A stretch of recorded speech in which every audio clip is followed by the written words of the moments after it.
Shalom, selamat pagi.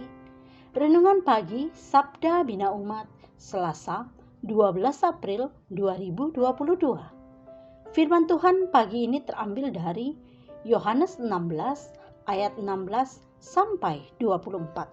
Demikian firman Tuhan. Tinggal sesaat saja dan kamu tidak melihat aku lagi, dan tinggal sesaat saja pula dan kamu akan melihat aku. Mendengar itu, beberapa dari muridnya berkata seorang kepada yang lain, "Apakah artinya ia berkata kepada kita, tinggal sesaat saja dan kamu tidak melihat aku, dan tinggal sesaat saja pula dan kamu akan melihat aku, dan aku pergi kepada Bapa?" Maka kata mereka, "Apakah artinya ia berkata, tinggal sesaat saja?"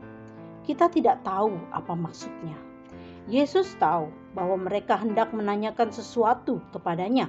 Lalu ia berkata kepada mereka, "Adakah kamu membicarakan seorang dengan yang lain apa yang kukatakan tadi, yaitu tinggal sesaat saja dan kamu tidak melihat aku, dan tinggal sesaat saja pula dan kamu akan melihat aku?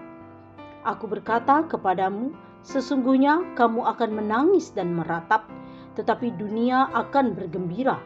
Kamu akan berduka cita, tetapi duka citamu akan berubah menjadi sukacita. Seorang perempuan berduka cita pada saat ia melahirkan, tetapi sesudah ia melahirkan anaknya, ia tidak ingat lagi akan penderitaannya, karena kegembiraan bahwa seorang manusia telah dilahirkan ke dunia. Demikian juga kamu sekarang diliputi duka cita, tetapi aku akan melihat kamu lagi, dan hatimu akan bergembira, dan tidak ada seorang pun yang dapat merampas kegembiraanmu itu daripadamu. Dan pada hari itu kamu tidak akan menanyakan apa-apa kepadaku. Aku berkata kepadamu, sesungguhnya segala sesuatu yang kamu minta kepada Bapa akan diberikannya kepadamu dalam namaku. Sampai sekarang kamu belum meminta sesuatu pun di dalam namaku. Mintalah, maka kamu akan menerima, supaya penuhlah sukacitamu. Demikian firman Tuhan. Renungan pagi ini bertema merespon penderitaan. Tuhan Yesus mengerti bahwa para murid sesungguhnya tidak paham akan perkataannya. Tinggal sesaat saja dan kamu tidak akan melihat aku lagi, dan tinggal sesaat saja pula dan kamu akan melihat aku. Karena itu ia menjelaskan bahwa ia akan lenyap untuk beberapa waktu dari kehidupan para murid, sehingga mereka akan mengalami rasa duka yang dalam. Namun mereka akan melihatnya lagi. Ketika waktu itu tiba, maka mereka akan mendapatkan kegembiraan yang tak dapat dirampas oleh siapapun dan apapun. Murid-murid akan menderita sebagai dampak peristiwa penyaliban dan kematian Yesus. Awal penderitaan itu sudah mulai menimpa mereka. Karena itu dia katakan, demikian juga kamu sekarang diliputi duka cita. Penderitaan itu akan mengalami eskalasi atau peningkatan ketika Yesus memasuki jalan salib menuju kematian. Tuhan Yesus tidak bisa memaksa murid-muridnya memahami apa yang akan mereka hadapi. Dia juga tidak bisa menentukan bagaimana mereka akan merespon ketika penderitaan terberat dan terbesar itu tiba.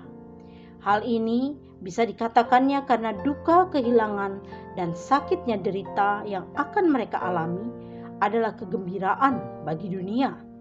Derita itu akan berganti sukacita yang besar. Ketika kita memilih dan berkomitmen untuk hidup menurut ajaran Kristus, serta juga dihidupi oleh nilai-nilai kerajaan surga, terkadang pilihan itu membawa kita masuk ke dalam duka cita yang berat dan besar. Tuhan mungkin tidak menjelaskan kepada kita alasan dan tujuan penderitaan itu. Dia juga tidak akan mendikte bagaimana kita harus meresponnya. Namun Dia memastikan semuanya pasti akan berlalu, mendatangkan kebaikan dan berganti sukacita. Cara kita merespon penderitaan menentukan akan menjadi seperti apa diri kita setelah melewati semuanya.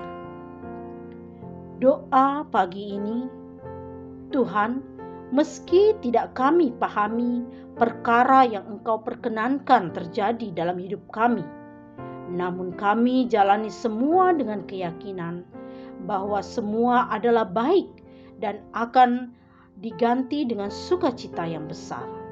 Amin. Demikianlah renungan pagi ini. Selamat beraktivitas. Tuhan Yesus memberkati.